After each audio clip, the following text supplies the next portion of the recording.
আজকে ইলিশ মাছের একটি রেসিপি আপনাদের সঙ্গে শেয়ার করছি। আশা করছি সকলের ভালো লাগবে। আর ইলিশ মাছ যেহেতু এই সময় খুব ভালো পাওয়া যায়, তো ইলিশ মাছ যেভাবে রান্না করা যায় সেভাবেই কিন্তু ভালো লাগে। আর ইলিশ মাছ এখন খেতেও বেশ ভালোই লাগে। তো যেহেতু ইলিশ মাছটা একেবারেই ফ্রেশ ছিল, তাই আমি কাঁচা রান্না করব। আর ইলিশ মাছ যেভাবেই রান্না করি সেভাবেই ভালো লাগে। তো ইলিশ মাছের মাথা লেজাটাকে কিন্তু আমি ভাজতে বসিয়ে দিয়েছি। আর এদিকে রিং পিসগুলো আলাদা করে নিয়ে নিয়েছি। এটাকে লবণ আর হলুদ মাখিয়ে কিছুক্ষণ রেখে দেব।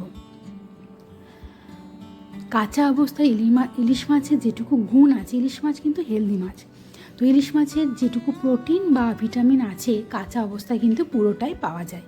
ভাজা হয়ে গেলে মাছটাকে ভাজা করে নিলে কিন্তু সেই গুণটা অনেকটাই নষ্ট হয়।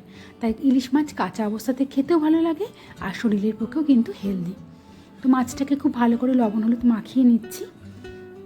আর আমার চ্যানেলের রেসিপিগুলো আপনাদের যদি ভালো লাগে, চ্যানেলটাকে প্লিজ সাবস্ক্রাইব করে রাখবেন, তাহলে নিত্য নতুন রেসিপি দিতে আরও বেশ ভালো লাগবে।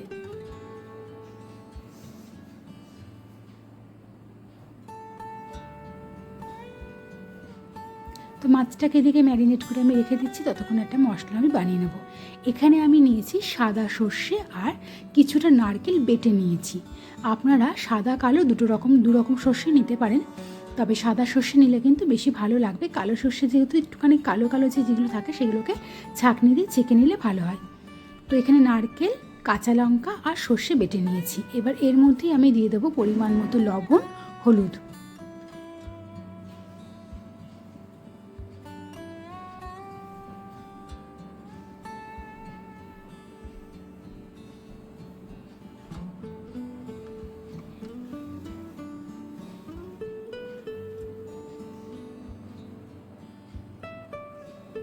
এবার এর মধ্যে দিয়ে দেবো বেশ খানিকটা সর্ষের তেল। সব কিছু খুব ভালো করে মিশিয়ে রাখবো। এদিকে দেখুন, কড়াইতে যে মাছের মাথা লেজাটা ভেজে রেখেছিলাম সেই তেলটা কিন্তু আমি রান্নাতে ব্যবহার করব। এই যে মাছ ভাজার তেলটা, এর স্মেলটাও কিন্তু এই মাছে রেসিপিতে চলে আসবে, বেশ ভালো লাগবে তাহলে। তো এই তেলের মধ্যেই আমি কিন্তু, গ্যাস ওভেনটা এখন বন্ধ আছে, তেলের মধ্যেই কিন্তু যে পেস্টটা আমি করে রেখেছিলাম, প্রথমে কিছুটা পেস্ট আমি কড়াইতে দিয়ে দিচ্ছি। আপনারা চাইলে টিফিন বক্সে এটা কিন্তু করতে পারেন, তবে যেহেতু কড়াইতে আমি মাছটা ভেজেছি সেই কড়াইতেই আমি করছি। আর মাছের পরিমাণটা যেহেতু একটু বেশি আছে, তাই টিফিন বক্সে খুব একটা ভালো হবে না, তাই কড়াইতেই আমি করছি। তো মশলাটাকে দিয়ে খুব ভালো করে কড়াইতে ভালো করে ছড়িয়ে নেব। এইভাবে রান্নাটা করলে কিন্তু ইলিশ মাছ ভাজার স্মেলটা যেটা, সেটা মাছের মধ্যে ঢুকবে, আরও কিন্তু খেতে টেস্টও হবে আর ভালো একটা গন্ধও আসবে। এবারে যে ম্যারিনেট করে রেখেছিলাম লবণ হলুদ দিয়ে মাছগুলো একে একে এই মশলার ওপর দিয়ে সুন্দর করে সাজিয়ে দেব।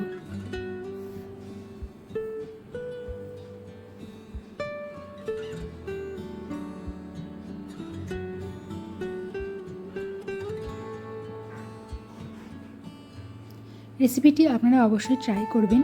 ট্রাই করলে আশা করছি ভালো লাগবে, আর আমাকে কমেন্ট করে কিন্তু অবশ্যই জানাবেন যে কেমন হয়েছে।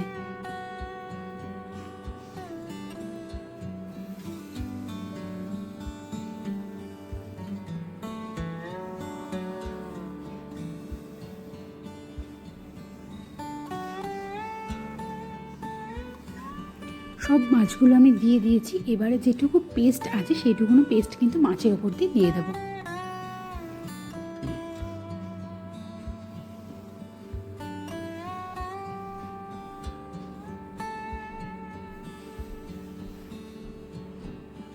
পুরো পেস্টটাকে দিয়ে মাছের ওপর দিয়ে খুব ভালো করে মিশিয়ে দিয়েছি। এবারে মশলা যে বাটিতে করেছিলাম সেই বাটি ধোয়া জল দিয়ে দেব।